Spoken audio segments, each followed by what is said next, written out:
कि विपक्ष पक्ष रहता ही, लेकिन जब तक सरपंच बन जाता है उसके बाद में स्कूल के लकड़ने के बाद ही हमारे गांव में कोई रंजिश नहीं रहती। हम सब भाईचारे थे, सब जगह रहते। झगड़े में तो खुद अपने गांव में कभी ऐसे मन केस भी नहीं होने दिए। जो भी झगड़ा होता मैं गांव में निपटाने की पूरी कोशिश करके निपटा देता। और जो गांव की गलियां भी जितनी भी बाकी थी वो सारी हमने पक्की करवा दी। कोई आज कच्ची गली हमारे गांव में नहीं है ना जी। हमने जैसे कि अपने सांसद चौधरी धर्मवीर सिंह जी है, इनने हमारा बहुत सहयोग किया। उसके वजह से हमारे पैसे भी मिले हैं और सारा विकास का काम उनकी तरफ से किया गया। अच्छे काम करा रखे थे पहले से भलाई के लिए। मैंने किसी को बुरा नहीं सोचा था। कोई भी विकास का काम कोई भी होता गाँव में मैं उसके लिए सबसे आगे रहता। मैं हूं आपका दोस्त विनोद शर्मा और आज पहुंचे हैं हम एक नई पंचायत के पास जो कि दांग खुर्द नाम से है।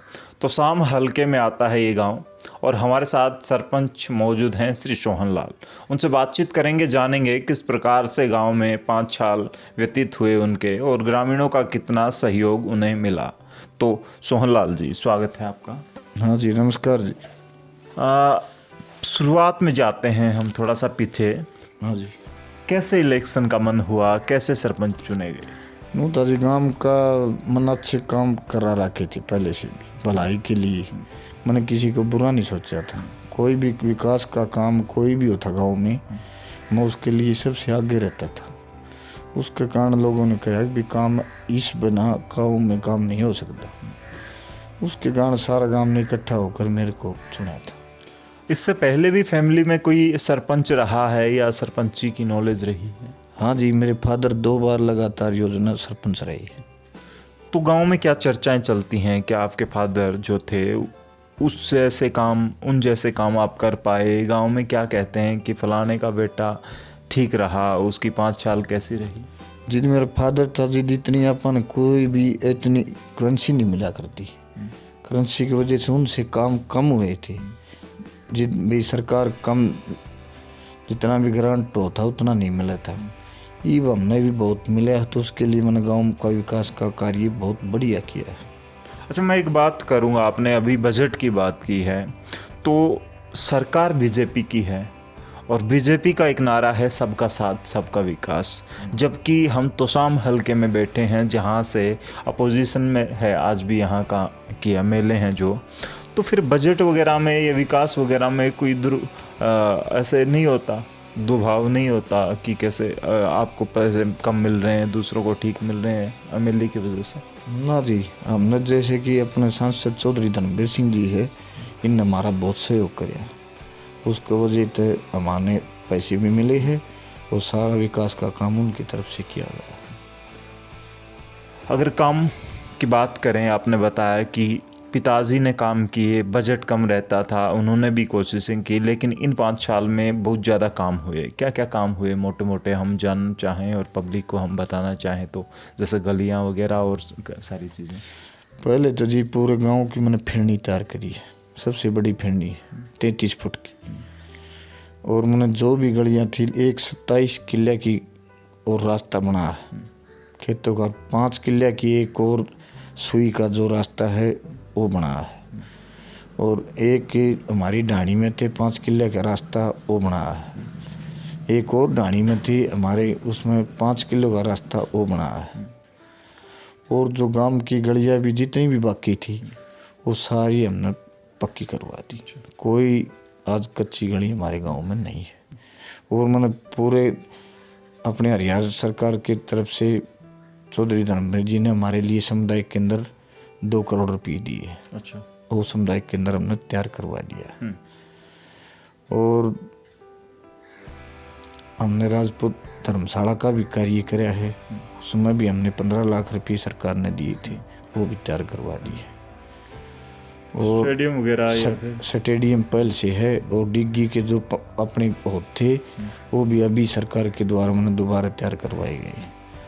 और अपनी डिग्गी की पाइपलाइन भी दोबारा डलवाई गई है।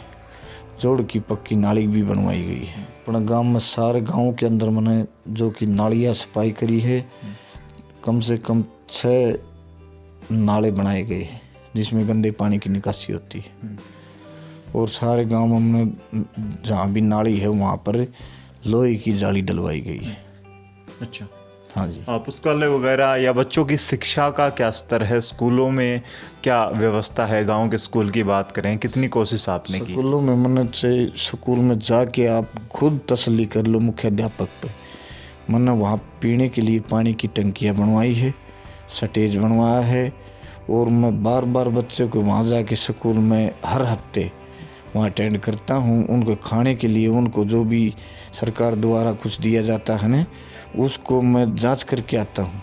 और मेरे स्कूल में बच्चों के लिए सबसे बढ़िया टीचर है, पूरी सब बच्चे मेरे फर्स्ट भी आते हैं यहाँ स्कूल। हाँ जी। इन 5 साल के दौरान गांव में कोई बड़ी अचीवमेंट रही हो जो इस 5 साल में आपके प्रयासों से या उन पेरेंट्स के प्रयासों से बच्चों को कोई बड़ी नौकरी मिली हो या खेल में आगे बढ़े हो? हाँ जी, मेरे प्रयास में बच्चों को अभी नौकरी भी मिली है, ई सरकार में मिली है। अच्छा। पहले कम लगे हमारे गांव में, और ई भी सरकार में तो बच्चे कम से कम 15-20 बच्चे अभी लगे। सरपंच चुने गए तब युवा थे, 5 साल पहले की बात है। पंचायतों में जाते थे तब कैसी चर्चाएं होती थी? बुजुर्ग उतना थोड़ा सा इनकम्फर्ट महसूस करते हैं कि पंचायत में नया सरपंच है, सरपंच को भी थोड़ा सा ऐसे ही महसूस होता है सहज। फिर पंचायतों को कैसे समझा, कैसे बातचीत किया करते और झगड़े हो जाया करते कैसे निपटाया करते? 3 दिन पहला तो बड़े बुजुर्ग पंचायत सरपंच चुनिया करते, जो कि सरकार ने युवा समझ के चुने हैं। तो उसमें नो था हमने कुछ बूढ़े का सहयोग लिया, और सहयोग लेके सारा कार्य सुथरा करवाया। झगड़े वगैरह हो जाया करते तो खुद निपटा लिया करते, कैसे क्या रही व्यवस्था? ना जी, झगड़े में तो खुद अपने गांव में कभी ऐसे मैंने केस भी नहीं होने दिए। जो भी झगड़ा होता मैं गांव में निपटाने की पूरी कोशिश करके निपटा दूँ था। झगड़े में तो खुद अपने गांव में कभी ऐसे मैंने केस भी नहीं होने दिए। जो भी झगड़ा होता मैं गांव में निपटाने की पूरी कोशिश करके निपटा दूँ था। मैं बात करूँ, गरीबों और गरीब तबका भी आता है गांव में, उनके लिए किसी के पास रहने के लिए घर नहीं होते और आवास नहीं होते, उनके लिए भी कोई प्रयास किया आपने? करिया जी, 12 मकान बनवाए थे, और उससे पहला मैंने 2017 में 8 बनवाए थे, तो 20 मकान तो गरीबों के बनवाए। एजुकेशन कितनी रही है आपकी? एजुकेशन +2 है जी। +2 है। फिर कैसे मैनेज की व्यवस्था, कैसे तालमेल बनाए रखा लोगों के साथ? क्योंकि अपोजिशन भी होता है, वोट सब नहीं डालते, लेकिन उनके साथ भी तालमेल बनाए रखना होता है, कार्य भी उनके करवाने। अपोजिशन का नो था सर, मैं बताऊँ आपने कि मैंने पूरे गांव का विकास कार्य करवाया। मैं तना किसी तनु समझो भी विपक्ष है ना पक्ष है, मैं सारा गाँव एक तरफ करके मैंने कार्य किया। अच्छा। कई बार इलेक्शन होता है तब आपसी खींचतान हो जाती है पार्टियों की, जब अपोजिशन आपके खिलाफ चुनाव लड़ता है, वो आपको काम करने नहीं देता या फिर आपका मनमुटाव इतना हो जाता है कि आप उनके काम करना नहीं चाहते।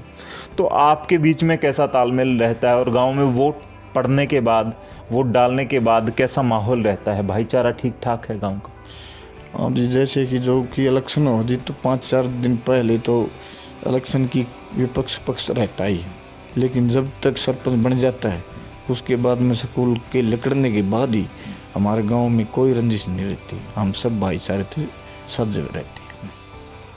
सोहनलाल का क्या मन है कि दोबारा से भाग्य आजमाना चाहेंगे? क्योंकि पीढ़ी दर पीढ़ी चल रही है सरपंची और गांव वाले भी खुश हैं।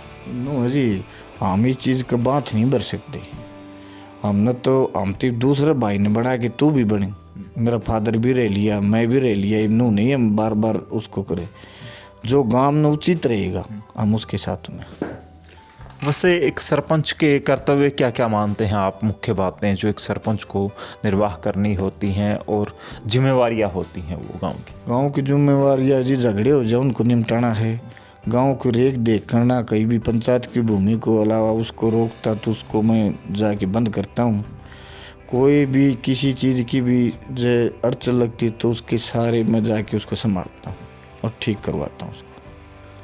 सरपंची का काम सीखने के लिए, हालांकि आपके तो परिवार में फादर साहब आपके पहले सरपंच रहे हैं, नहीं तो काम सीखने में वक्त लग जाता है। आपको कितना समय लगा? कुछ समय नहीं लगा जी, मैं तो जानकारी थी, मेरे फादर थे ना, मैंने उनको सब नॉलेज दे रखी थी। मैं फिर भी नहीं, पहला भी मैंने सरपंची हमारी आई थी हमारे इसकी बगवड़ की, उसके बाद में ओनर ने मिल के साथ करी थी। अच्छा, तो हम सीख रही थी चीज़ को। जिन लोगों ने आपको इस लेवल पर पहुंचाया, सरपंच चुना और आज इस कुर्सी पर बैठे हैं आप, उन्हें क्या कहना चाहेंगे? उन्हें तो मैंने कहूँ जी, मेरे गांव वाले को बिल्कुल मैं पूरे गांव को धन्यवाद देता हूँ, जो कि मैं सरपंच बनाया और मैंने 5 साल उनको हाथ जोड़ के निर्वाह करके उनको धन्यवाद दिया। दोस्तों, ये हमारे साथ मौजूद थे सरपंच सोहन लाल, जो कि दांग खुर्द गांव से आते हैं और इनके परिवार में पहले से भी सरपंची की जो अनुभव है वो रहा है, लेकिन जो आने वाले वक्त में इन्होंने गांव के लिए एक भूमिका तैयार की और इस 5 साल के दौरान पीने के पानी के साथ साथ गलियों का और कीचड़ की जो समस्या गांव में बड़ी होती है, साफ़ सफाई की समस्या, उसे भी मैनेज किया इन्होंने। आपको ये बातचीत कैसी लगी कमेंट्स बॉक्स में ज़रूर बताइएगा। इस गांव के ग्रामीण जो देख रहे हैं वो इस बातचीत से कितने सहमत हैं वो भी लिखें, और ये वीडियो पसंद आया हो तो इसको लाइक करके शेयर कीजिए।